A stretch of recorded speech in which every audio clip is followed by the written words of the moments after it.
तबाह कर दिया गया है। पाकिस्तान की जानिब से पठानकोट को एयरफील्ड को भी तबाह कर दिया गया है।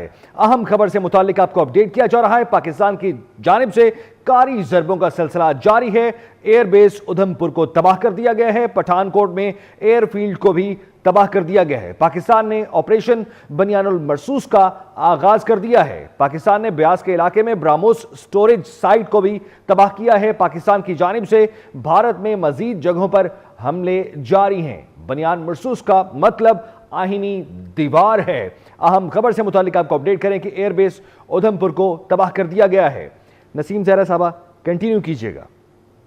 जी बिल्कुल, ये बड़ी अच्छी खबर है और मैं आपको बताऊं कि ये हमारा नहीं ख्याल था कभी वो दिन आएगा कि हम कहेंगे जी ये बड़ा जबरदस्त है, क्योंकि पाकिस्तान का ज़हन जाता ही नहीं उस तरफ कि इतने अग्रेशन की तरफ, इस तरह यानी इस तरह की जारियत। लेकिन जारियत नहीं, ये तो हमने अब अपना जो हिंदुस्तान को समझाना था और बड़े ये वो लातों के भूत बातों से नहीं मानते, ये बात आज सच साबित हुई है कि पाकिस्तान को आखिरकार वो करना पड़ा है। पाकिस्तान अपने डिफेंस में खड़ा होता था, पाकिस्तान ने डिफेंस में एक्शन लिए, लेकिन अब ये मौका था कि इंडिया जो है वो लातों के जो भूत हैं वो बातों से नहीं मानते थे।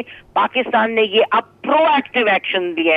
ये प्रोएक्टिव एक्शन बड़े जरूरी है, ये डिटेरेंस को रीस्टैब्लिश करने के लिए, हिंदुस्तान को उसकी जो जगह है वो दिखाने के लिए। और मैं अगर ये कहती चलूं कि शायद 70 साल में पहली दफा, यानी कि पाकिस्तान ने अपने आप को हमेशा डिफेंड किया है, जंगें हुई हैं, सब कुछ हुआ है, लेकिन इस तरीके से जिस तरह से इस वक्त हम इंडिया को टारगेट कर रहे हैं, इंडिया के अभी आपने बताया कि एयरबेस को टारगेट किया है, इनके हाई वैल्यू जो मिलिट्री टारगेट्स हैं, इस तरीके से और proactively now we are doing it by choice.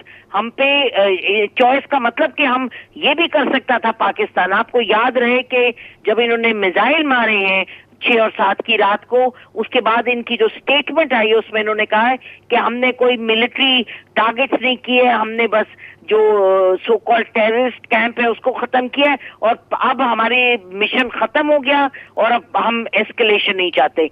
तो हिंदुस्तान ने जो उस वक्त एक अग्रेशन करके, उनका ख्याल था कि पाकिस्तान खामोश रहेगा, पाकिस्तान को दुनिया कहेगी रिस्ट्रेंट शो करें, पाकिस्तान आगे से कोई एक्शन नहीं लेगा, लेकिन अल्हम्दुलिल्लाह पाकिस्तान ने वो किया जो पाकिस्तान को जरूरत थी। तो अब पाकिस्तान की जो फौज है वो आगे बढ़ के, आर्म फोर्सेस आगे बढ़ के अब पाकिस्तान का इंशाल्लाह सिक्का जमाएंगी in terms of a country जो अपने डिफेंस में खड़ा होना जानती है और खित्ते में इंशाल्लाह बाकी मुमालिक को दिखाएगी कि इंडिया जो है उसकी असल में औकात क्या है। इंशाल्लाह अल्लाह से हमें बड़ी दुआ करनी चाहिए as we speak for the nation, as we speak for the armed forces, as we support the armed forces।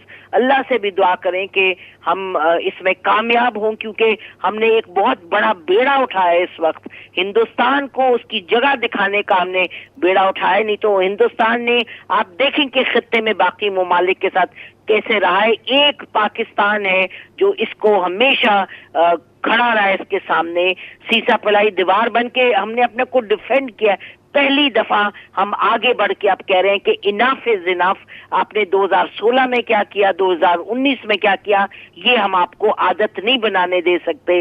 This can not be a new normal. और याद रखें कि कौमों को कीमत अदा करनी पड़ती है जब आप अपने लिए खड़े होते हैं, अपनी यानी अपनी डिफेंस के लिए खड़े होते हैं, अपनी सिक्योरिटी के, अपनी डिग्निटी के लिए, अपने मुकाम के लिए खड़े होते हैं। ये वो मौका है और सबको हिम्मत करनी चाहिए और यकीनन हिम्मत कर रही है पूरी कौम। आप देख रहे हैं कि कितने दिनों से 6-7 की रात के बाद से हर एक पाकिस्तानी के मुंह से यही था कि भाई हम क्यों नहीं हिंदुस्तान को जवाब दे रहे, हम क्यों नहीं जवाब दे रहे। और अब इंशाल्लाह अब शुरू किया जवाब देना और अल्लाह करे कि ये सिलसिला है ये ज्यादा नुकसानात के बगैर इंशाल्लाह हम अपने तमाम जो अहदाफ हैं वो पूरे करें।